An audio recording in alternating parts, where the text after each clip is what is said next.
Today is Monday, December 7th. It's currently about 5 to 9 in the morning. I'm getting ready to take my first break of the morning. It's already been a super busy day because on Friday I had to run my team pretty much on my own because my team lead was gone, and today she is also gone. She comes back tomorrow, so I'm running things today, which means I have a lot of work. But because I know I have a lot of work and some of it I could just hold off until my team lead gets back, I'm just gonna take it easy and try to just do what I can and not overwhelm myself, because there is a lot of work, but I'm not expected to get everything done on my own. I just have to try to keep up as much as I can with all of these different things that are happening. I also have a meeting in about 35 minutes, so I do want to just quickly go through all of this before we start off the day. As you guys saw in the last video that I did for the Thirst Reread series, Creatures of Forever was essentially the ending story to the entire plot line originally for the Thirst series, and I was greatly shocked by how much I loved that book. I found it to be absolutely amazing. Given the kind of material we were given at the end of Evil Thirst, that book was the absolute best I could have ever hoped for, because I was not expecting much going into it, but it surprised me with how exactly Christopher Pike was able to weave the end of this story. And then when we got to the end of Creatures of Forever, we found out that most of the story, pretty much all of the story, from all the way back to The Last Vampire, the first book, was all written down by Seymour before he ever actually had met Sita. He just kind of had these memories pop up into his head that then created the story of Sita, which included all of the adventures that she had, but he placed himself in there as well. So really, like, it was kind of a fictional story, but it wasn't, because Seymour wasn't actually a part of any of what was happening with Sita, but the actual events, I guess, were more or less what actually happened, according to what the Wikipedia page had said. So then, with the next book that we'll be reading today, the very first full-length novel of the Thirst series, a book more than 200 pages in this series, which is crazy to me. In the Eternal Dawn, we do end up actually having, apparently, Seymour and Sita end up meeting for the first time. This, though, follows Sita when she meets up with a descendant of hers named Terry, and basically all that I know is that something is basically coming after Terry. Terry is an Olympic runner, I believe. I think she's a sprinter, and something is threatening her life, and so Sita feels it is her obligation to protect her, as she is like a several generations great-granddaughter of Sita. Protects her, but then she also, I do remember from very vague memories of this part of the series, that Sita then also does fall for Terry's boyfriend, which I think is kind of creepy, and I don't know if I'm gonna really like that very much again, because I remember finding it the first time not really okay. So this particular copy that I have, which was basically what caused the other books in the series, the first 6, to be reprinted and combined into 2 omnibuses. This copy is 478 pages. So this is a full-length novel, like I said. This is the first full-length novel, and the gap between the end of the Thirst series originally and this book is about 14 years, something like that. So it's been a hot minute, and so my thought is that there's not going to be a lot that has to do with what the original series was. This is going to be kind of its own story. But we do have the knowledge going in that Seymour basically had written books off of the thoughts he had in his head that he somehow observed from Sita's point of view, and that's what he used to write his stories. And so they never actually met up until this book, and so anything that we know of their relationship up to this point is no longer valid, because apparently it didn't ever really happen. I'm interested to see what the dynamic between them will be like, though, because Seymour already kind of knows everything about her without really actually knowing that she's a real person. It's going to be interesting to see how their new dynamic will be, considering that they've never met before, whereas they had first met in the very first book, The Last Vampire. So I don't know.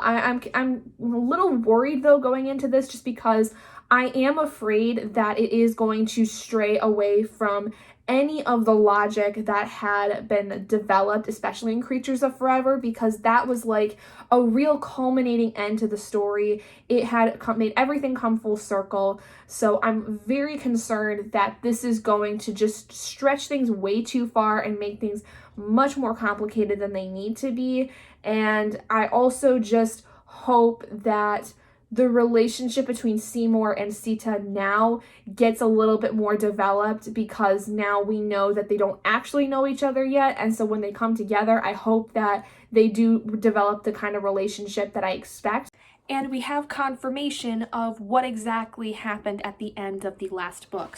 First off, we get to the real meat of the story that starts up where somebody is looking into Sita, more specifically like her wealth basically, and it's somebody involved with the investment companies that she has ties to. Nobody really knows why though, so she's looking into getting that figured out. Like, she's just been made aware that somebody has been looking into her, and she does talk about the fact that she kind of wishes she had a confidant in terms of like being able to talk about these kinds of things. And she says, now in this age, the one person I know I could trust above all others, Seymour Dorset, doesn't even believe I exist. Oh, Seymour knows about Alyssa Pern. He even knows my real name is Sita, but he sees me as a fictional character, an amazing immortal vampire who exploded in his mind one day and who didn't give him a moment's peace until he wrote down the story of her life. He thought I was a product of his muse, when in reality I was in deep telepathic contact with him. Thank God there's a tie, because I was really worried that was not going to get expressed in this book. So thank you, Christopher Pike, for remaining consistent within your stories. That makes things so much easier to track. And then she even says at the end of this chapter that they're gonna meet soon. They're gonna have to, apparently, because of whatever is happening now. And she says, I can hardly wait to see the look on his face. That makes me so excited.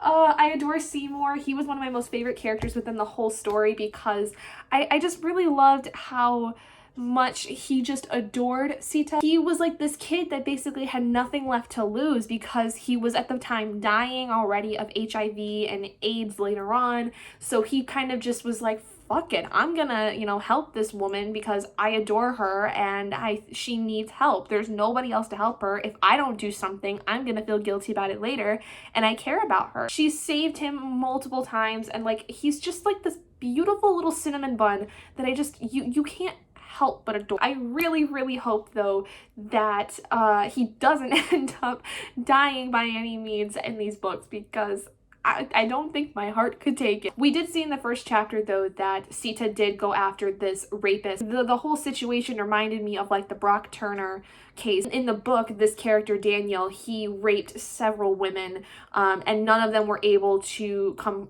out about it because either they were scared or they were killed, and nobody could figure out who it was. They knew it had to have been somebody in the college, but they would never pin it on this guy who is like about to be drafted into the NFL, is like the best quarterback this college has ever seen, whatever. Like, they were not going to even consider it being him because he had such a promising future and was such a good kid otherwise. But just like with Brock Turner, you don't freaking know what people are capable of until they do something awful, and then they're gonna make it seem like they did nothing wrong.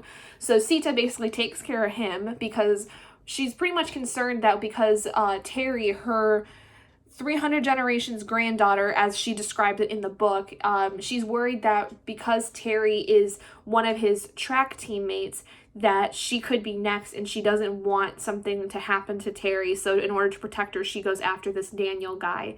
And truthfully, even regardless of the fact, she probably would have gone after this guy anyway, because she's kind of like a vigilante of sorts, Sita is. Like, she will go after people that she knows are bad people. That's like the only time I think that she ever fully justifies killing people. I will say the writing style, again, is making it easy to fly through. I'm already on page 43, and I've only been reading like during like both of my breaks that I've had, so like that's about 40 minutes worth of reading. First two chapters pretty good. Excited to see where this is gonna go now that I know that Seymour is actually gonna like be able to meet Sita again. That's like the most exciting part. So I'm not gonna lie to you guys, I haven't picked this book up since Monday. I haven't. It's been not a really crappy couple of days, but I just haven't, for some reason, been in the mood to read. It's currently Wednesday. I haven't even read anything during my breaks because the last couple of days have been kind of busy with work to where I don't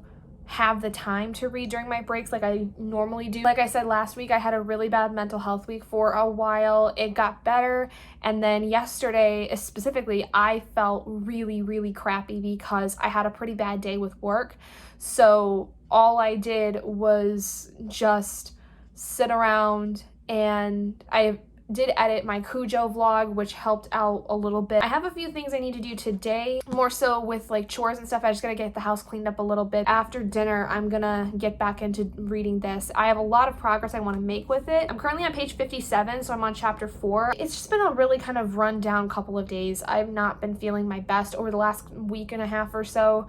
So I'm still kind of like trying to just work through everything, kind of just take things one step at a time. It's just been not the most fun few days, but I do want to read again now after yesterday having not really wanted to at all. So I think that that's a good sign. That means that I'm, not necessarily as bad as I had thought I was gonna be with like my mental health. So that makes me happy. The furthest that I still am at is basically Sita has met with Terry and Matt the first time, and she's playing off this whole thing where she's saying that she's a writer looking for somebody who has a lot of medical knowledge to work with her on a new book she's coming out with. And Terry is a medical student. She's finishing up pre-med and hopefully will be getting into a medical college here soon.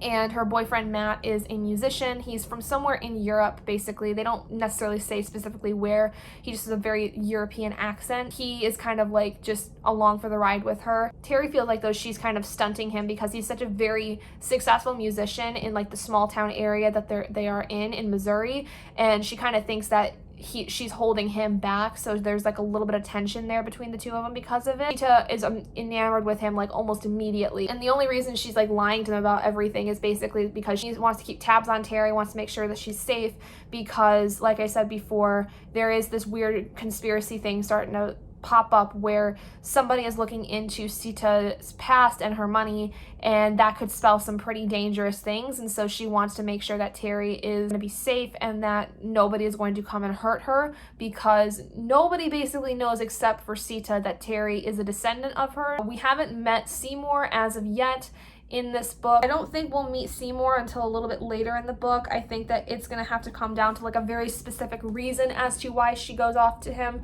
and needs his help. So I'm anxiously awaiting that because I adore Seymour. He's one of my favorite characters. And today's also a day where I feel like, I'm letting go of a lot of stuff. I feel very drained because I feel very empty in a lot of ways, but I know that all it is just kind of a transition period. And so it's like I have to be okay with that transition to then, come out better on the other side. So I am aware of like that kind of whole thing where my mindset is changing. And so I feel like I'm letting go of a lot of stuff that I've held on to for a long time. And it's like, when you've got like a bunch of stuff in your backpack and like you finally take your backpack off at the end of the day and you feel like that release of tension and like your muscles finally relax, like it feels like that. So like I'm exhausted, but I feel a lot better than I was before because I don't have a lot of that weight hanging on me anymore. It's just, now I'm kind of in like a weird, not hangover situation, but I feel like I'm kind of in this weird limbo because I don't feel that weight on me anymore. And so I'm very tired, I'm very exhausted, and I just don't feel 100% like myself. Hey, so it's going on like 10:30. My phone's gonna die here any second now, and I've done no reading. I had my book out here almost the whole evening. Thought that after I finished dinner tonight, I was gonna sit and read, but then Robert decided he wanted to snuggle on the couch with me, so I did that until he went to work, and then watched YouTube videos for the last like hour and some change. Oops. Okay, for real this time I'm actually gonna sit and read. So it is about almost 10:40 in the morning on Thursday, and I'm about to take a break from work for a little bit. So I'm gonna definitely get through some of this today. I really do not think I'm gonna finish it by any means today, but I at least today during work want to get through quite a bit of it. I don't have a lot to do tonight. I just want to edit my last video, which was my Creatures of Forever vlog, but I know that that Creatures of Forever vlog is going to take a long time because it was nearly 2 hours worth of footage. So I just finished chapter 4. Things were going really good in chapter 3, and then chapter 4, somebody tries to kill Sita. The whole chapter is her basically getting home after meeting Matt for the first time with Terry, and she gets home and finds out that somebody is trying to kill her. She doesn't know who it is. She does end up eventually like getting the guy. She throws a set of knives that then cause him to have nerve damage. This series, I didn't realize until reading it again that it's very, very violent. But before she can find out who is after her, the only thing she knows is that the man that was trying to kill her speaks in ancient Egyptian. There is this voice that comes up where basically he is communicating with somebody on the outside, and this person basically says that the man can kill himself in order because he's done his duty, he's done his job, and they can't afford, I guess, Sita to find out who they are.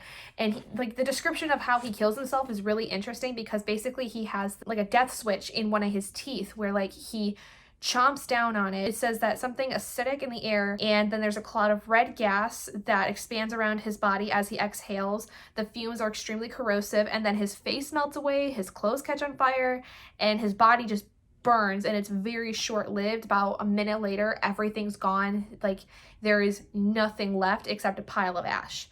So that is fascinating to me because that technology, like Sita says in here, is like she's never seen that before. So whoever the hell is coming after her and is trying to like mess with her obviously is like super, super advanced. And I don't know if it's maybe necessarily like another alien race or anything, or if we're going to be dealing back with the Setians again. I don't remember anything about this book except for the fact that Terry was like a big part of it. Like she, you know, was somebody that came along with Sita on her adventures because she's in danger. Kind of intense. That scene was very, very intense, which I think one of the things I've really come to appreciate over the last couple of books is I think that Christopher Pike has really developed in his action scene. Comparing things from the first Vampire to some of the books that I've read more recently, the action scenes have gotten so much better.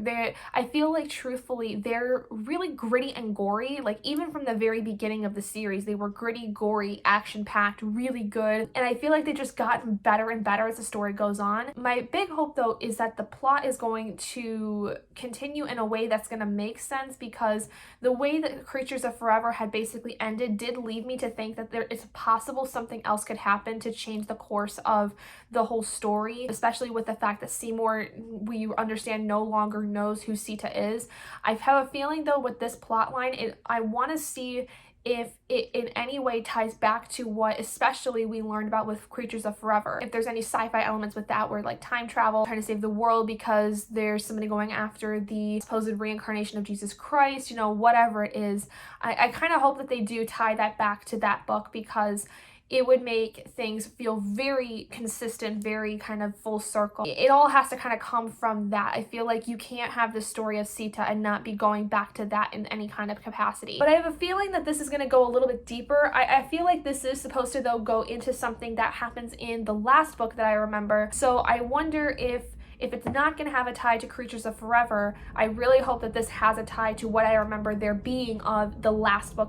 Okay, so I've just read chapter 6, and we just got some pretty interesting information in regards to who exactly is after Sita and what's going on. So she ends up tracking down this hire for kill, basically, that is in league with the people that came to try and kill her, and she confronts this man. So he tells her that he knows about the IIC, who are the corporation that's been looking into Sita for one reason or another. Sita has this belief that it's possible that this company looking into her and the people that have tried to kill her are either one and the same, or they are connected in some way. This man, Marco, tells her that he had taken a contract to look for a woman named Michelle Ranker, and essentially before he killed her, she told him about how the IIC was working for the Antichrist and that they made a lot of money basically working with Wall Street, and they had this thing called the array that nobody really knows what's about, but is something that was brought up when Sita first learned about the IIC, when two people came to her house saying that the IIC was looking into her for one reason or another. And then this woman, Michelle, goes into saying how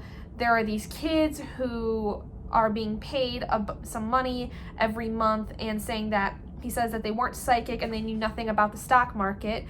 But Michelle did say they were all from the third world, and she kind of was someone that was making sure they got their money every month. And then Marco basically goes into how he was supposed to have another contract, another killing contract, so that he had more money coming in. He kind of has this cover where he is a family man. He has a wife and 2 children. And so Sita grabs the file, which is on a young woman named Shanti who lives in San Antonio. She's originally from Madras, which is, I believe, in India, and she reads the file and sees that this young woman was forced into a marriage when she was younger, and when she tried to get out of it, her husband basically threw battery acid at her and it disfigured her face. And from there, Sita basically hops on a plane to go to Texas to possibly, I don't know, either confront, maybe protect this woman Shanti. I don't know. All she knows is that something about this woman may have something to do with the IIC. It's still not quite clear what's been going on at this point, but at least we know now that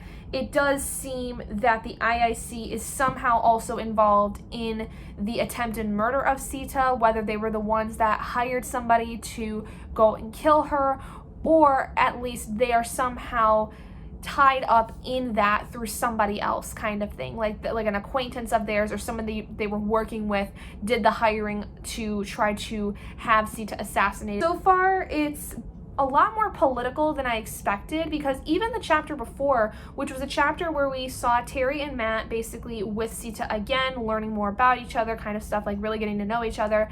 Matt brought up this whole political aspect that was brought up in one of Sita's fake short stories that she wrote to use as her cover. Matt reads one of her short stories and basically has this whole probing, almost interrogation like scenario where he asks a bunch of these questions about what exactly Sita believes and all these things and why she wrote the way that she did, which leads me to believe that either Matt is not who he says he is, or he is kind of this weird person where he may be a reincarnation of somebody who is very wise or something to that effect. I don't know, Matt just does not seem to me all he's cracked up to be. He kind of has this cover of sorts that I'm not sure why he's covering or what he's covering, but he just does not feel like he should. He doesn't feel like the kind of guy he's putting himself out to be for Terry. Well, either he could be somebody that is going to be really, really important to Sita later on, or he's going to be somebody that has been trying to track her down and is involved in the IIC. Okay, ignore the beer bottle and pop cans up there that I need to clean up and have just been too lazy to do. But I've just read chapter 7. Currently I'm on page 128. She went and visited Shanti and was trying to basically just get some information about why exactly somebody would want to kill her, because she seems to be a fairly normal girl under the circumstances. The only thing that we really get about what exactly Shanti does is that she explains that she essentially answers questions. She's given a set of letters once a week for some amount of time, an hour, a couple hours, whatever it is. On the phone, she is told a series of letters and then asked the question yes or no. There's no context, there's no reasoning behind what these letters mean, there's no association with these letters. It's just a series of letters and then yes or no, and then she just goes with whatever she feels in that moment.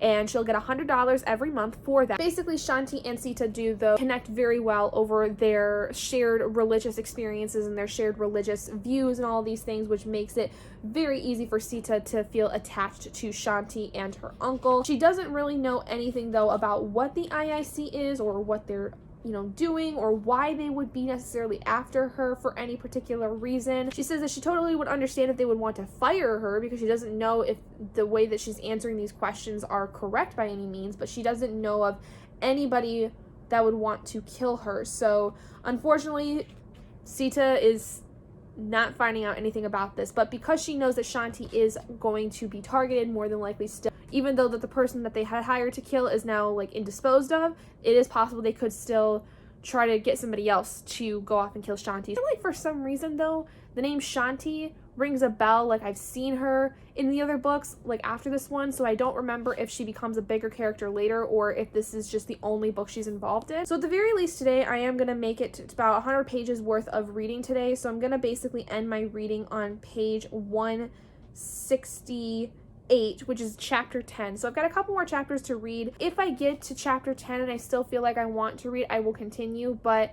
I will say I'm already starting to feel like I'm going to get tired, so I don't know how much more I'm going to read past what 100 pages basically would be. So imagine this, I passed out last night before I could finish my reading from last night, so I ended up getting to chapter 9. So chapter 8, we basically had Sita go and visit the IIC, and she talked to like the head of the IIC, who is this woman named Cindy Brutran, who Lisa, the person that came to Sita at the very beginning of the book, telling her that the IIC was looking into her and she wanted to know why. Lisa had told Sita that this woman Cindy was kind of the head of everything. Like her husband was like the official person running the whole company, but she's really the one that does everything basically behind the scenes. And then Lisa tells Sita that her boyfriend Jeff is missing. She doesn't know where he is. She hasn't seen him since the night before. She knows that like every morning that they have breakfast together, but he never showed up, and so she's very worried that something has happened to him. So Sita goes to visit Brutran, finds out that she's very nefarious. There is something very sinister going on within this company. She's not able to get out what it is though, but she's gonna find out because it not only affects her, but affects this girl Lisa and Shanti, who we met in chapter 7. Chapter 9, I've read about the first half of it so far and this morning, and that basically is her getting to Lisa, telling her what she's known about Brutran. They go to find Jeff and unfortunately find that he's been killed, likely by the IIC, and she is basically whisking Lisa off to some remote area so that she can stay safe and be out of the limelight of the IIC, because they know how much she knows about stuff going on there, they could kill her. She does divulge a little bit about something she's been working on, but she's not really certain what it is. Sita tells Lisa about the fact that Shanti is being targeted, and Lisa says that the IIC's performance in the market has dropped in the last 2 years. They asked me to correlate groups of numbers with the drop to see if I could detect a pattern. The cause wasn't obvious, but because on the surface it appeared this number helped inflate their earnings. So she goes further in to say that she doesn't know what any of them stand for, but they always were a 5-digit numbers, so like a code or an employee number of some kind. She couldn't figure out what it is, but she did find that there was a pattern where a certain number would help boost the revenue from a small group of stocks, but other numbers would basically mess up and stocks would go down within those numbers. So essentially, somebody was giving answers to help their performance but hurt others, which Sita believes may have been Shanti, which is why she thinks that Shanti is being targeted. And Lisa then says that she thinks that this last task they had her do may have something to do with this array that they have, which we still don't know anything about. And essentially from there, it's just getting her to a safe home so that Sita can check on her, keep tabs on her, and then that way too nobody knows where she is. She destroys Lisa's cell phone because she thinks that there might be a tracking device, which is how she believes that her house was targeted, because somebody tracked Lisa's cell phone to Sita's house, and so then they were able to track her down because of that.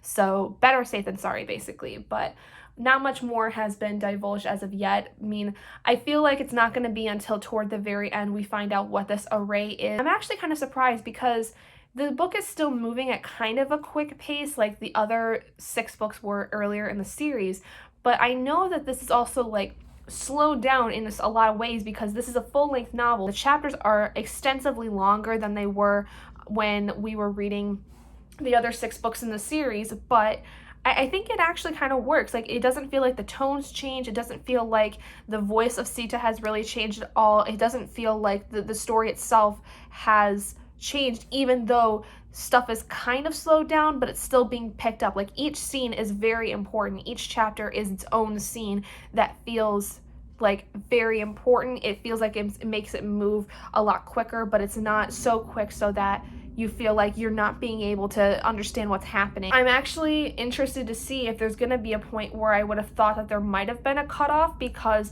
I'm so used to the other 6 books being less than like 250 pages a piece that I wonder if a almost 500 page novel would feel like it would need a cutoff at some point, or if I'm gonna feel like it was the perfect length, because it's possible that if you tried to cut it up, it would feel a little disjointed. But I'm really enjoying it. I haven't really found any flaws with it at this point. I haven't felt like, you know, there's any major issues I needed to come across with. A lot of it is just trying to figure out what the hell's going on with this company, and it seems like everything that Sita does to try to find information just gets stumped. And that's, you know, with a company as, you know, crazy and as, you know, convoluted as the IIC, that kind of makes sense. Like, it makes sense why there would be a lot of roadblocks in terms of trying to find out what this company is about and what they're supposed to do. I'm very excited to finally be done with the week almost, and I have enough to keep me busy, but it's also stuff that can like take a while, so like I could slowly get through stuff today, which would be very nice because I feel like I need it. It's been a week. I'm just tired. I'm exhausted, and I definitely need this weekend to like recharge because I am exhausted. I just read a scene with Matt nearly cheating on Terry with Sita. Oh, fuck.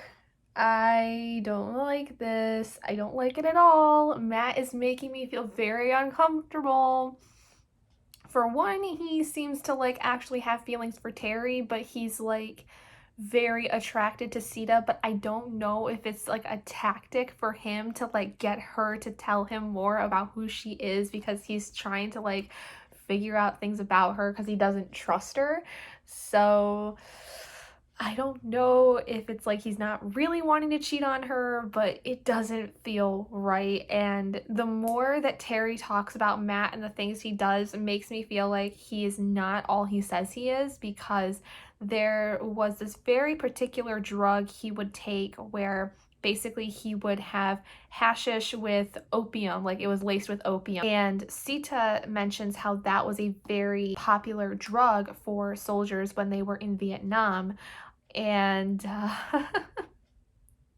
I feel like that's a big red flag for Matt. I think he is going to end up being much older than he says he is. I have a feeling he is going to be some kind of, not vampire necessarily, but maybe like older entity, like how we met Alonda in the last book. I don't know. I'm so very uncomfortable with this whole thing. I knew that at one point the two of them were going to either hook up or something was gonna happen, and I still don't like it. I did not like it the first time I read this. I still don't like it.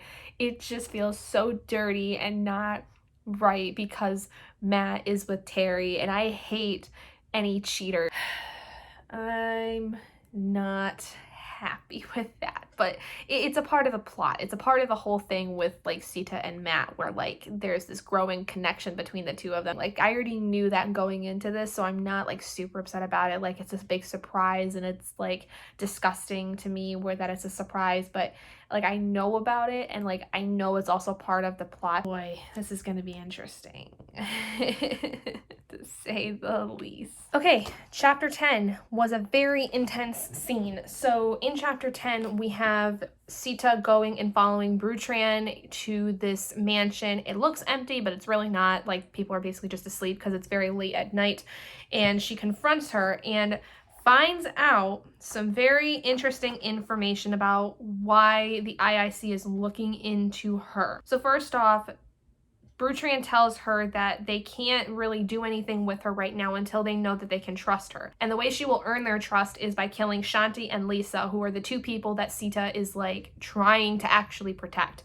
The reasoning is that Lisa knows too much about the inner workings of IIC, and Shanti, she can't really say why Shanti's a threat. And she describes her as being the center of an infection that makes the AIDS virus look benign. So Bertrand then basically indicates essentially that the IIC has control of a shit ton of things. They have control over some of the biggest media outlets that there are in the US and in the world. They also know a lot about the bomb deals that went on where like Saudi Arabia bought bombs from Russia and Iran bought bombs from North Korea.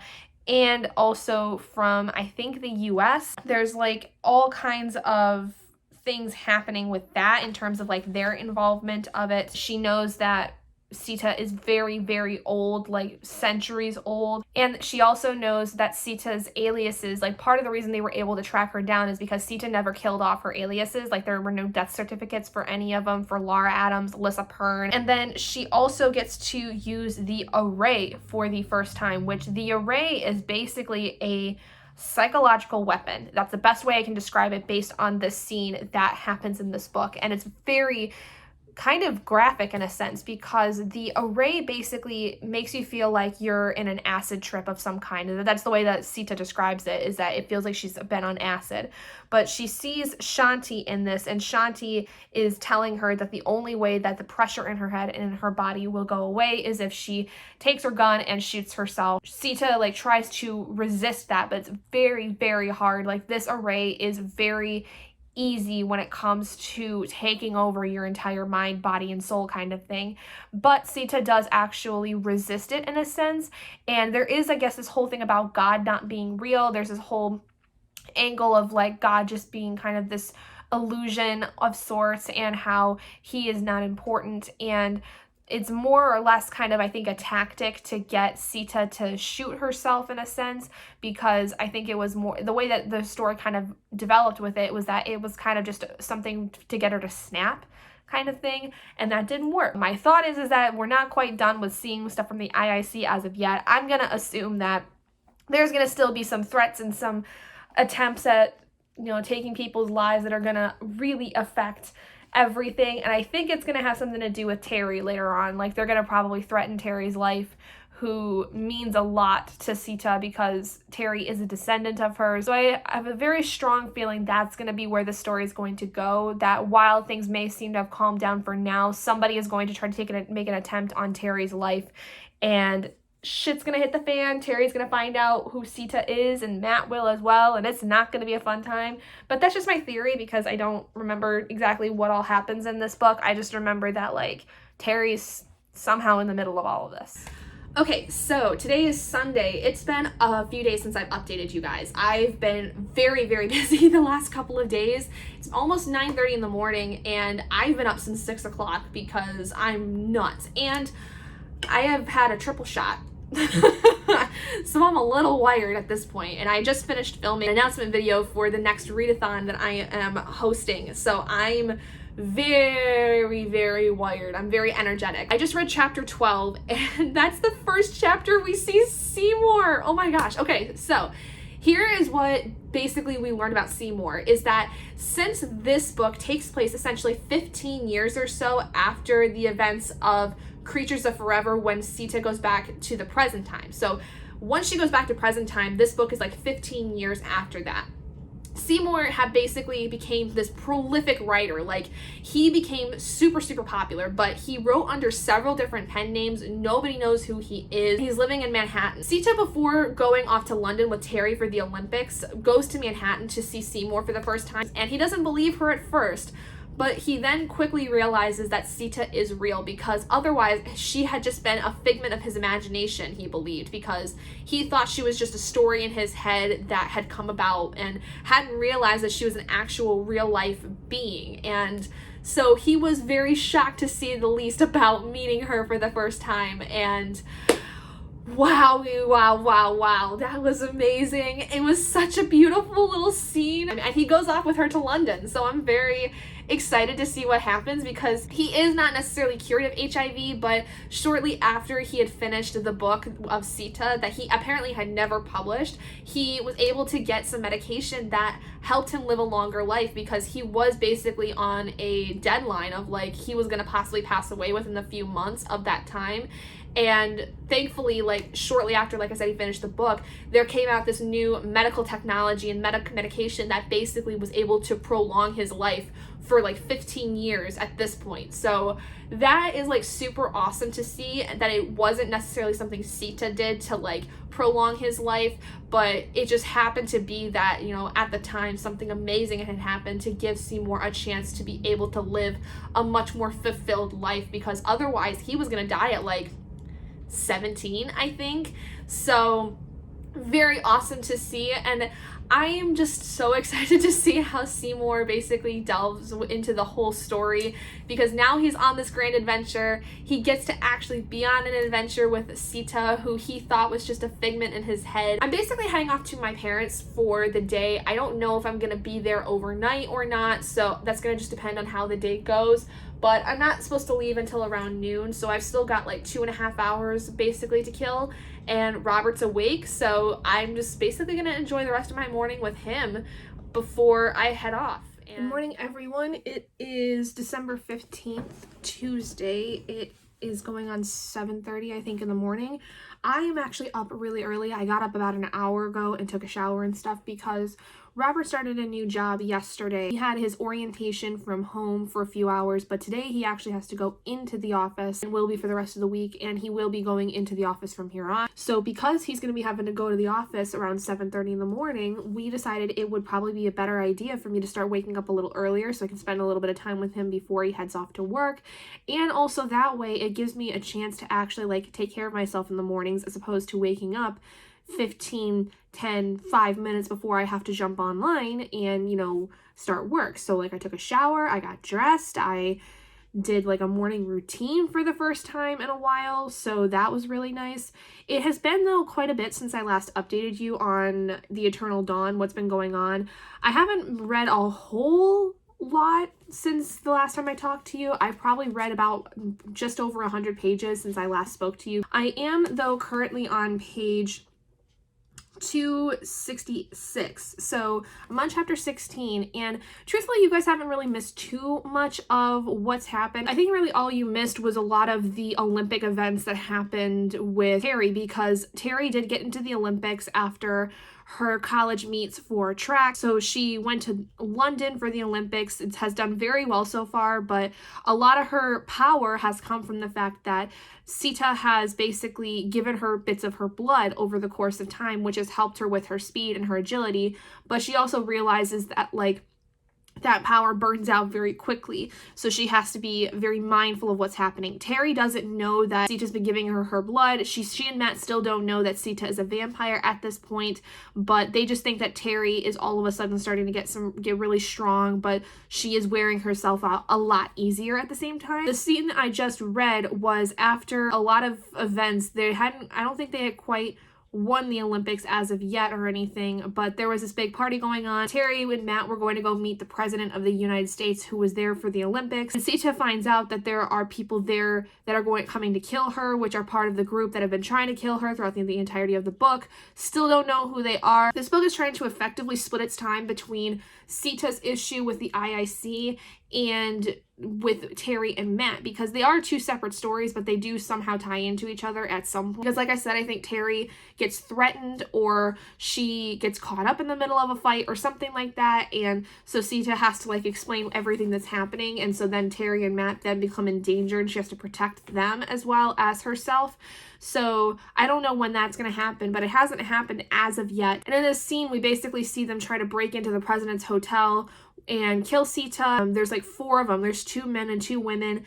Sita ends up killing everyone except one person, who that woman ends up getting onto a boat, and Sita catches up with her and basically knocks her out cold. So that's pretty much all you've missed. It hasn't really been that much, so I don't know how much I'm gonna get through today. I didn't get through very much yesterday. I think I got through like 2 chapters, which probably wasn't quite 50 pages. 6:30 wake up though is not too bad, because I mean it's not that much earlier than when I normally wake up. I mean it's earlier, but not too bad. So I think this is going to be a good way for me to get through and get started with the mornings and help me actually, you know, get ready for work, which I haven't really done in months. Like I haven't had a morning routine to get ready for work since the pandemic hit. So it's been a long time, but now I kind of have a motivation to, because Robert's going to have to leave for work early in the morning when I start.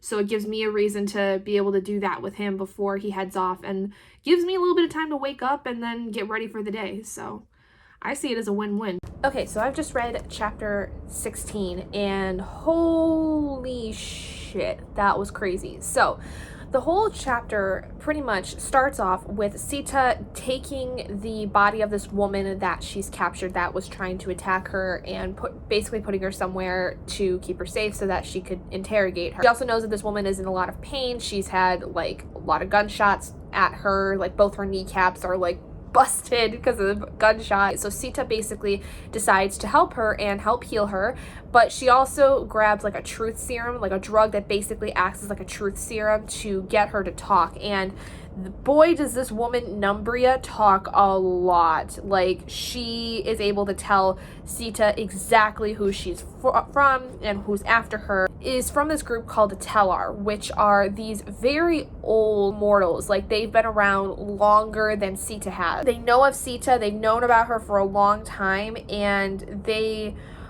are not happy with how civilization has basically come around. People that are in the Tellar are in various positions of power, politically, business-wise. Think of like how the Illuminati is described, where like people think that a lot of people in power are part of the Illuminati, or how a lot of celebrities might be part of the Illuminati. It's kind of that level of integration. And then there is the Array, which they're not a part of, but we find out later through Seymour and Shanti, who Shanti wasn't even around until recently. I'm not exactly sure how she got to London because I don't think she was supposed to be with them. I could be mistaken.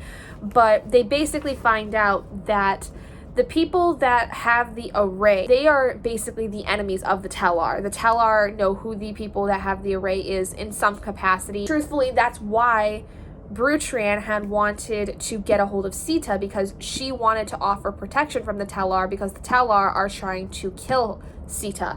But because Sita refused, they used the Array on her, and it caused her to violently murder the woman that she was interrogating and nearly kill Seymour and then Shanti. And then at the very end of the chapter, Terry and Matt walk in and they see what she's done, and Matt is pissed and he is scared, and he tells Sita to stay away. So this is going to change the whole dynamic of the story for them. I don't remember how exactly the rest of it goes in terms of like how they get back together. We also though do know that the reason that the Tellar even knows about Sita is because Yaksha, who was Sita's creator, had at one point married a woman that was a part of the Tellar. So that is how they know that there are vampires, and then therefore that Sita is like supposedly the last one of them. So there's a lot of information in this chapter that gets delved about this other secret organization that, like I said, is almost like an Illuminati level secret. Like, nobody really knows about it, but like people know about the Illuminati, but they don't know who might be involved with it. Whereas with the Tellar, this is the first time anybody's ever heard of it. That is very interesting to see how there's this whole other group and there's kind of this war going on over Sita, where like both the IIC and the Tellar are in some way wanting her, whether it's to kill her or study her or whatever it is.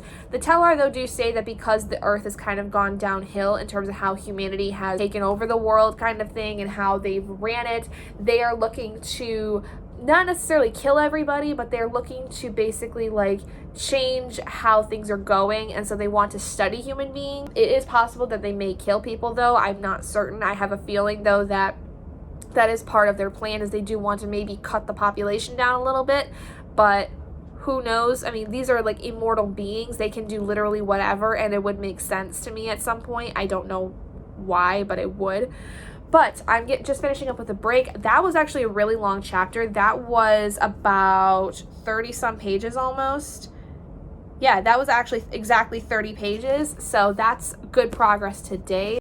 Okay. Chapter 17, we actually follow Seymour and Sita when they go to Greece. They go to Santorini to go and visit little baby John, who is not so much a little baby anymore. He is a 16-year-old boy. At some point, Paula, who is thought to be the reincarnation of Suzuma, who was a friend of Sita's, had moved over there, just basically someplace quiet, somewhere where they could live their lives and John could live a fairly normal life. But they already know he is kind of otherworldly. It's not clear if he really is the reincarnation of Krishna or Christ or whatever, like it's been told throughout the rest of the book so far since his birth. But Paula is, you know, knows that something is like different about him. She knows that he has these abilities or whatever. And Sita goes there to try to get some advice from John, basically, and Paula about what's been happening and all these things. And Paula basically says that she has to leave Terry and Matt alone because otherwise they could be put more at risk than they already are.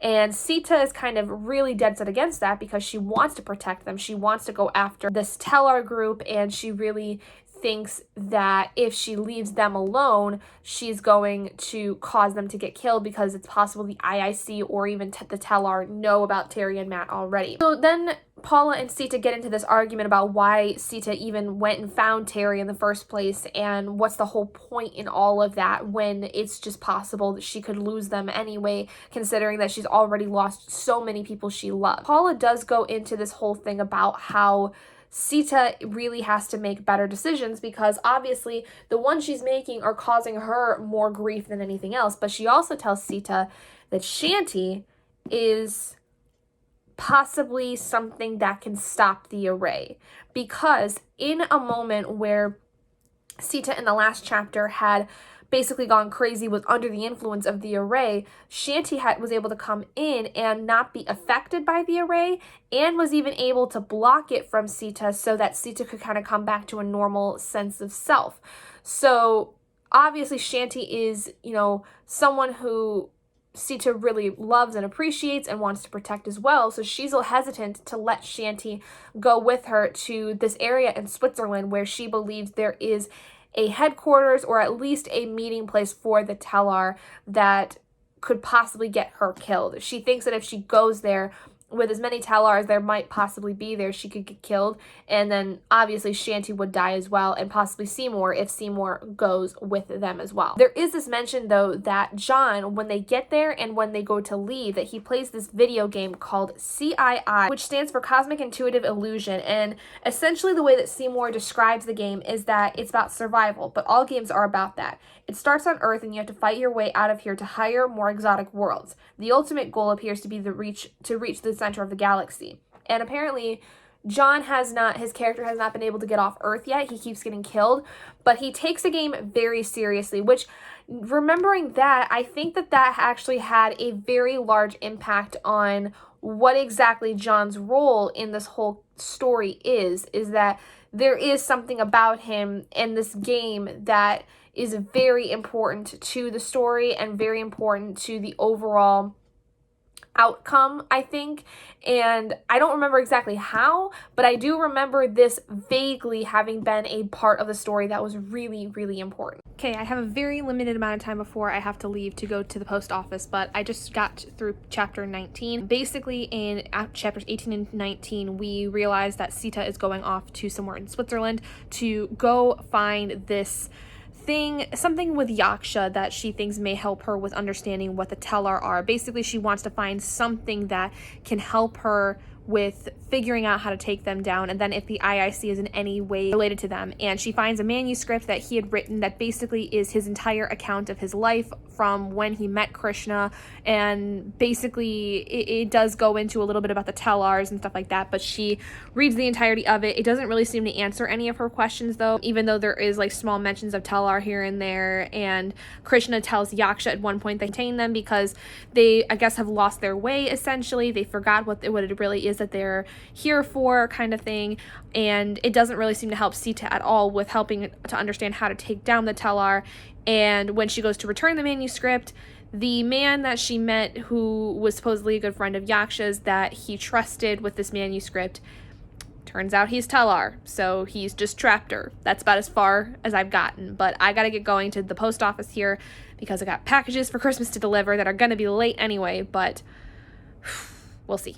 Okay, it is about just after 9 o'clock on the 16th. I've just read chapter 21. I read about 92 pages yesterday. Chapter 21 wasn't really a whole heck of a lot, except that we get to see this machine that the Tellar have. So The IIC has this machine called the Array that, like I said before, caused Sita to basically go insane and kill somebody that was part of the Tellar, and then Shanti had basically been able to save her and block the Array. The Tellar have this torture device called the Pulse, where they drill holes into a person's head and connect fiber optics to their brain. When the pulse is turned on, it sends electrical shocks to the brain that cause immense pain. And like I said, it's a torture device. So that's what they use in order to try to interrogate Sita. And chapter 20, like, they kind of just go back and forth with, like, you know, asking questions and trying to interrogate her. And then when she doesn't help them, they put her into the Pulse and try to interrogate her there. And that seems to work in terms of getting information that they want, but she's still holding some things back because it does end up protecting her friends and the people she cares about. She gets to a point where they almost put it on, like, the highest level. Like, it's on a level up to 10, and they put it onto level 8, thinking that that's going to end her, it's going to kill her, whatever. But she ends up actually being able to, like, transcend a little bit and almost, like, completely ignore the pain. Like, she knows it's there, but she's able to completely block it out because she goes through this kind of meditative state almost that allows her to block out the pulse, and is like, dude, you're not going to get any more information out of me. You know, you're done. And then she starts hearing things up from above her of, like, gunshots or something like that. There's, like, these vibrations, and she's like, oh, somebody's here to save me. That's interesting. Didn't think that was gonna happen. I think in terms of the book itself, like, I'm already now, like I said, over about 3/4 of the way through it. I have about 6 more chapters, I think, with including the epilogue, left, and I think it's actually, like, for a full-length novel, it's actually really good. There's a lot of really good things about this that I think are interesting. Like, I don't find any major flaws with it in terms of the logic, in terms of the story. I don't have anything negative to say about it. But at the same time, I don't feel like it's worthy of a 5-star at this point, because I think it's going to come down to the very end of the book, what exactly happens. I will say I think it's way better in terms of the writing style and the logic than, you know, we've seen in the past, but also because at this point we've already seen so many, like, changes in the story that the logic of the story, you know, no longer, I feel like, other than inside the book itself within its own internal plot, needs to make a lot of sense. Like, there's callbacks to things that happened in the past, but nothing else in this book really ties anything back to what we had seen before, other than obviously John's all grown up. This book has its own kind of internal plot, and it has to do with Terry and Matt, which I think, like, I love the addition of that, and I like how it's not been as prevalent in this story as the IIC and the Tellar plot has been. It's definitely been there in terms of, like, it's a conflict of Sita's. It's a conflict that she's trying to figure out how to balance with all of the stuff going on and trying to protect them in terms of how she's being targeted.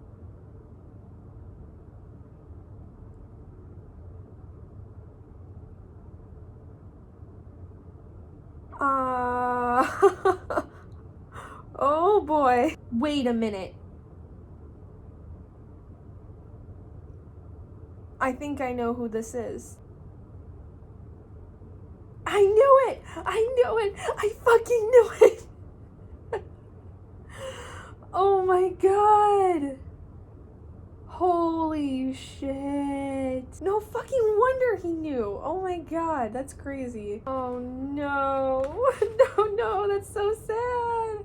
Oh shit. Here we go. Okay, so chapter 22 was a fairly short one, but the person that in the last chapter was causing all kinds of havoc, they keep calling the Abomination, and Sita doesn't know anything about it. Enter the Abomination, and surprise, it's Matt, Terry's boyfriend. This is actually really amazing because there is apparently a part of backstory that we learn about Yaksha. In this book, we learned that at some point while he was off trying to kill all of the vampires he created, he, like I had said before, married a Tellar woman, and they had a child, and that child was then killed with his mother, supposedly. Everyone thought he had died, but that kid didn't die, and that kid turned out to be Matt. His real name is Kashava, and apparently he is super, super powerful, like way more powerful than the Tellar and way more powerful than Sita will ever imagine. So, plot twist, Matt is part vampire, part Tellar, and he goes to save Sita, which I would not have expected, but knowing now that she is a link to his father, I can see why he would want to protect her. It also makes a lot of sense considering how most of his time at the beginning of the book, Sita was a little suspicious of him because he seemed older than he was. He seemed to know quite a lot of things that she wouldn't have expected him to know. And she was very attracted to him, which would make sense because when she first had known Yaksha, she was kind of in a sense attracted to him because of his power and his prowess and his charisma and all these things. And so it would make sense how Matt or Kashava, I'm not sure whether he's going to go with one or the other, but it would make sense that he would kind of have that same charisma, that same kind of sex appeal almost that his father had. It also makes then sense a little bit to me too how he may have been attracted to Sita's descendant, if he is attracted to her at all. It's not clear to me as of yet whether or not he was trying to just protect her and he then fell in love with her, or if he was only trying to protect her and kind of acted as if he was going to be a boyfriend in a sense to keep her close kind of thing. But holy shit, that was like the biggest reveal I've been shocked by in a while. Okay, chapter 23, Matt and Sita basically escape and they are heading toward Colorado basically, where Terry is with Seymour and Shanty because Matt tells her that Terry doesn't really know what's going on, but Seymour and Shanty know who Matt is now. So he basically runs down with her a lot of things that she had questions about in terms of like why he's there, what he's doing, all these things. So I'm going to run down some of the stuff that they went through. First of all, Sita doesn't know if she can really trust Matt because since he is half Teller, she thinks obviously that he could possibly be a accomplice in whatever it is they're doing. He basically tells her that the last time he spoke to Yaksha, which was before Yaksha went off to find Sita, he had told him to protect Sita at all costs and that Yaksha was never going to kill her.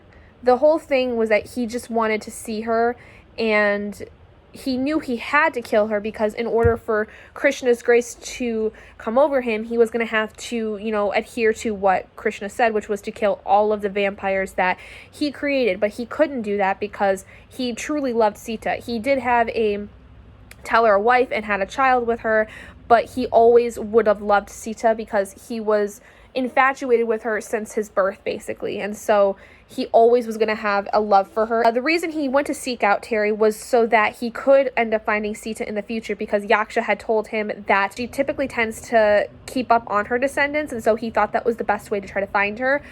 But eventually he ended up falling in love with Terry. And as far as he knew, the Teller were not after him. As far as he knew, they had no tabs on him, no idea of who he was or what he was. But they do consider him an abomination because he is a half Teller, half vampire. And they all thought that he and his mother were dead, which it does turn out that his mother is still alive and well, but he does not know where she is. He has not seen her for hundreds of years since he knew that if they were separated, they would have a better chance of surviving. The reason that the Teller are interested in the IIC is basically because the IIC is proving to become a powerful organization, and the Teller don't like that because they've been around for tens of thousands of years and the IIC is still fairly new and they don't want somebody else to run the world. And then the rest of the book is basically them trying to continue escaping from the Teller. They know that they're probably going to get chased at some point, and so they have to find a way to keep themselves safe and lose them in order to then move on to Colorado, where Terry, Seymour, and Shanty are located. He does want to know about where Paula and John are, but Sita truthfully has no idea because she knows it's likely that anytime she meets up with Paula and John that they're just going to pack up and leave and not be seen again for a while, and something like that, because it's to keep the both of them safe. So Matt really wants to find them so that he can figure out what to do, and he wants to then also protect John because the Teller could also be coming after John at some point because there was a lot of questioning about where he is, what he's doing, those kinds of things. So it's possible that John could also still be in danger. And then two, now because Matt's involved in this and they know what Matt looks like and that he's alive, that then also puts Terry in danger, which I don't think Terry at this point knows anything about what's going on. He basically influenced her to think that the scene where Numbria was killed was not Sita's fault. That's as far as he got, but something bad did happen. But she does not know anything about what's going on still at this point in time. So I have a feeling that the next time we see her, things are going to get spilled out very quickly, and I don't think she's going to be okay with it at first, but I do know that she does at least continue on in the next book, so obviously there's going to be some kind of like anger, but I do believe that there's going to be some, she's going to go forward with this plan. Also, Matt did know that Sita used her blood to get Terry to win the Olympics, or get to the Olympics at the very least. I don't think she medaled, but he knows that it was really a bad idea because he thought that Sita was using it as a way to flush out the teller, which is not her idea, but that's kind of what ended up happening in a sense. So now I'm on chapter 24, so I have 4 chapters left. Holy crap. Okay, so the next chapter is really just Sita and Seymour sitting down and talking about things and how they went, and the only information we really get other than them trying to like figure out what the next step is that we learn a little bit more about the game John plays, which is called Cosmic Intuitive Illusion, or CII. It doesn't seem to have any connection to the IIC, but it's made by a company called Ascension, and the game is described like this. Game starts on Earth. You have to battle your way to a departing spacecraft. That's hard to reach. After that, you're supposed to fight your way through higher and higher worlds until you reach the galactic core. It's unusual in lots of ways. First off, it has nothing to do with how good your mind-body coordination is. It's not a shooting contest. To succeed at the game, you have to walk a moralistic tightrope where you make wise and compassionate decisions. In each situation you encounter, you have to decide whether to follow your head or your heart. For example, your character might get married and have a child, but 3 years later you meet someone else and you fall in love. Then you're forced to decide, do I do the noble thing and stay with my wife and make sure my kid has a father, or do I run away with my true love? In other cases, depending on the previous decisions you've made, that can be a bad choice. Being with the wrong partner can ruin your life. You see, on one hand, it's a game about making real-life decisions, but there are aliens and angels and demons in it too. They can help you or hurt you depending on how you relate to them, but here the game really fools with your head. Unless your character grows to a certain level, he's not even aware that angels and demons are whispering in his mind. The less awareness you have, the greater the chance is that you'll die before you reach the mothership, which is what takes you to the galactic core. I feel like this was much more prevalent in later installments of this series because I feel like for some reason, the whole thing with John being the main person playing this game was like really, really important in at least the next book or the last book in this series. And I can't remember for the life of me why, but I do remember now slowly as I learn more about this game that like I'm remembering things about it and like how important it really was to the end goal of the series. And essentially all we then know is that John and Paula are moved on again. There is an idea that Seymour and Sita come up with where they think that maybe the Tellar are looking for John because he may be the next reincarnation of Christ or Krishna and they want to kill him. There's also the possibility that he can give them information about things that they supposedly had lost along the way, because there is a point where Krishna had told Yaksha in the book that Yaksha wrote where he said Krishna told him that the Tellar have lost things along their way, they've forgotten who they are, kind of thing. So it's either that they want to kill John to keep him from being the next version of Jesus Christ or Krishna or whatever, or they really need him to help understand what it is that they've lost along the way because they can't seem to figure it out. I have about 58 pages left, so when I get done with work today, this will definitely get finished, and I will hold off on any more comments about it until I do finish it because I feel like I've already been talking a lot in these clips, and I, just want to have one final clip after this to wrap up the whole thing. Okay, it's done. Okay, so before I get into my overall thoughts in the book, I do need to talk about the last few chapters. So basically Matt gets Sita to this underground in-mountain kind of thing, like layer of sorts, and they all end up meeting up together again, and Sita and Seymour kind of talk through what's been going on, all these different things, and then all of a sudden they see that the Tellar are coming in again. They found them and they have to stand their ground. So they do so, they get in this big like gunfire thing, there's bombs that are going off, all these things, and then all of a sudden Matt and Sita are exposed to this toxin that causes them to blister. It's something that's highly contagious, and it's a mix of a toxin and a virus, which this is the way that the Tellar were going to basically eradicate humanity. They did something similar to this before, because it's revealed at some point that the Tellar were the reason behind the bubonic plague, and they were also behind a lot of the wars and stuff that had gone on over the course of time, and in an effort to eliminate parts of humanity. Sita ends up being able to get a vaccine, or basically a cure, and they end up dragging along this scientist guy that is Tellar, who's very young. He said he's only like 200 years old, and he wants nothing to do with what the Tellar are doing, so he joins up with their team and goes off with them. And unfortunately though, while they are flying away from this area, they get followed, and everybody except for Matt has to jump out of this helicopter into this icy lake. And unfortunately, Terry breaks her leg. She is very quickly dying. She loses a lot of blood in the water, and Sita doesn't believe she will be able to save her. And because Matt's not around, she has to make a decision of whether or not she's going to make Terry into a vampire, or if she is going to let her die. Now, the book basically ends the last chapter before the epilogue there. It doesn't say whether or not Sita does one thing or the other. The epilogue though, which I would even consider it to be a separate chapter because it was long enough to be a normal chapter, and it basically divulges a lot of the stuff that happened between the beginning of the epilogue and the end of the previous chapter, because the epilogue opens up in Seymour's perspective of the morning before a funeral service. So we know somebody has died over the course of that time, and it's about 3 days after the events of the lake. And when you get to the funeral site, Seymour essentially through his perspective reveals that Sita is supposedly in the casket, that she died, which to many readers wouldn't necessarily make sense, because at the end of the chapter before, she was still alive and Terry was the one that was supposedly dying. So then it backtracks to 3 days prior, when there is an altercation between Matt and Sita, because they start to argue about whether or not they're going to let Sita turn Terry into a vampire to let her live. And Matt does not want it to happen. He thinks that Terry does not want anything to do with it. Terry even says shortly before the end of the other chapter that she doesn't want to be turned into a vampire.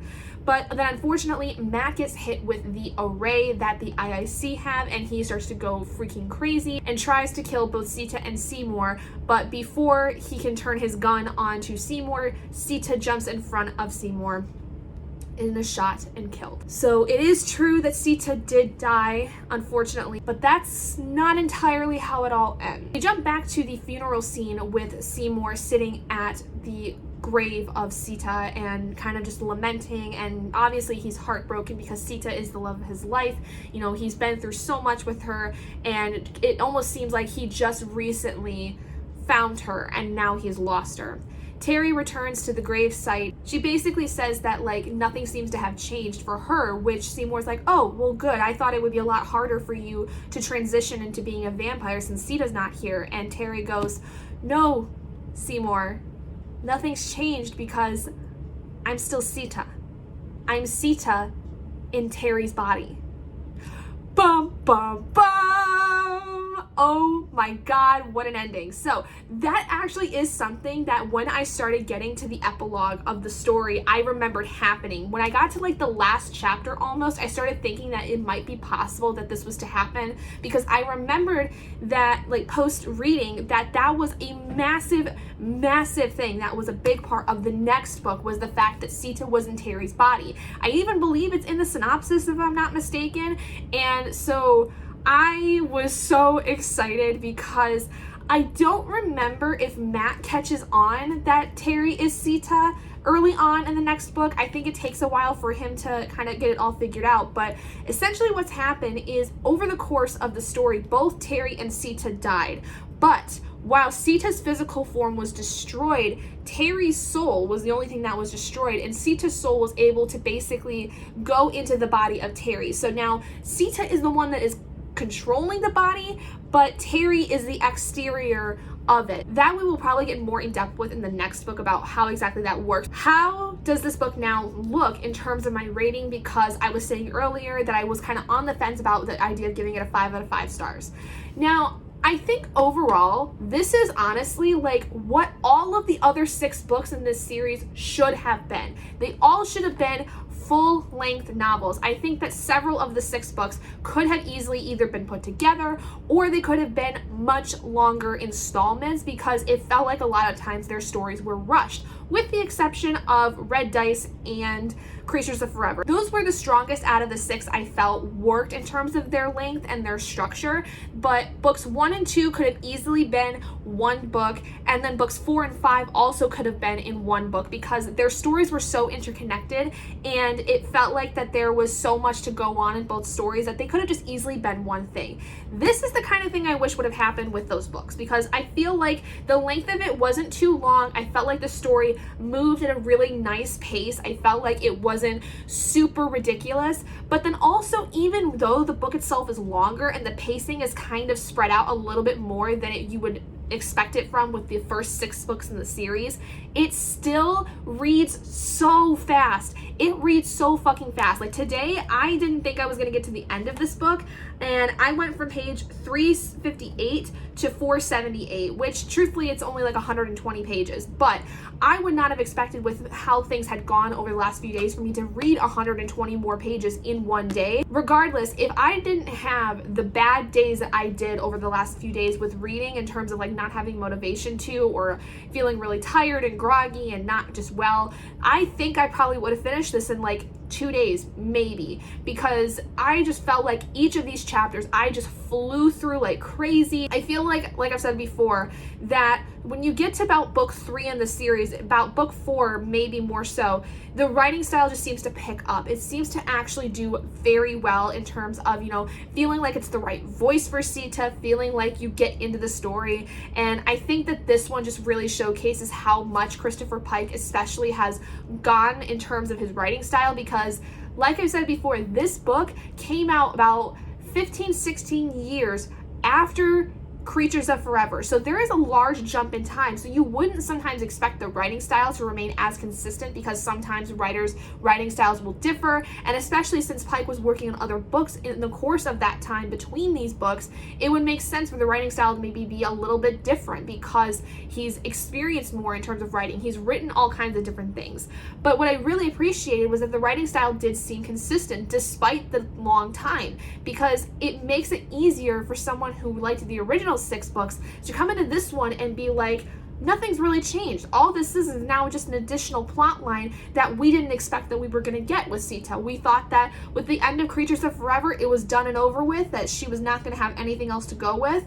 This was a very, very well done extension to her story. I love the idea of it. It has so many good callbacks to the other books in terms of things with Paula and John and how they're involved, and how John is really being looked at again as a really big component of the story. We have an additional side about Yaksha that's brought in with Matt. We have Terry, who is Sita's next descendant that she's obsessed with, that she has to feel like she has to protect. We have all these other characters too that get brought into it. Shanti, Lisa. We have so many people that get involved in this story that bring up this whole new plot line that I think just works so well given the story we already have. We also get to see the Tellar, who are a very long line of immortal beings that are on Earth, that once again are a group that want to destroy the Earth and destroy the world, and Sita feels like she has to be the one to save everything, which truthfully she didn't have to be, but because she was thrown into the middle of it because the IIC wanted to get her involved,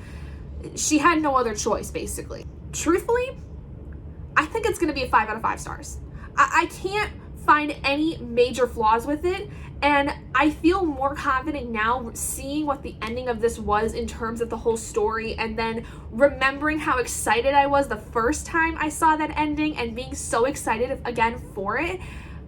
I think it deserved it. I think it deserved the 5 out of 5 stars. I was just so hesitant because I feel like the story has so much more to go with, and I think I was almost waiting for this ending to come up, even though in the back of my mind at the time I didn't think about this ending coming up, but it was almost like I was just waiting for this ending to really surprise me. So I am really, really happy with how this one turned out.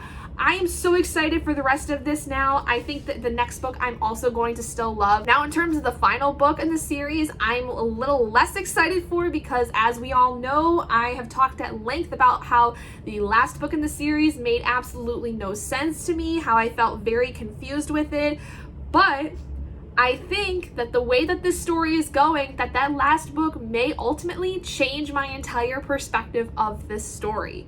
I will not be surprised in the slightest if it ends up being that my least favorite book in the series is book 1 and one of my favorite books is the last book. I feel like that's the trend we're gonna go on, but we're gonna have to wait and see what my thoughts are on that last book in a couple months. Thank you all so much for joining me in this whole reading vlog review of The Eternal Dawn. If you have read this book in the series, let me know what your thoughts were, especially on that ending, because I know how much I squealed. I didn't film it, but I was squealing so much about the end of this book, about as much as I was cussing out the last one. I think that everyone got a kick out of my whole what the fuck actually happened in Creatures of Forever. Let me tell you, my squealing at the end of this one was just about as intense as my complete confusion at first for the end of Creatures of Forever. If you guys did enjoy this video, please do give it a big thumbs up, and if you haven't already and you'd like to be, hit the button down below and subscribe to become an owlet in our flock, and I will see all of you guys in my next video. Bye guys!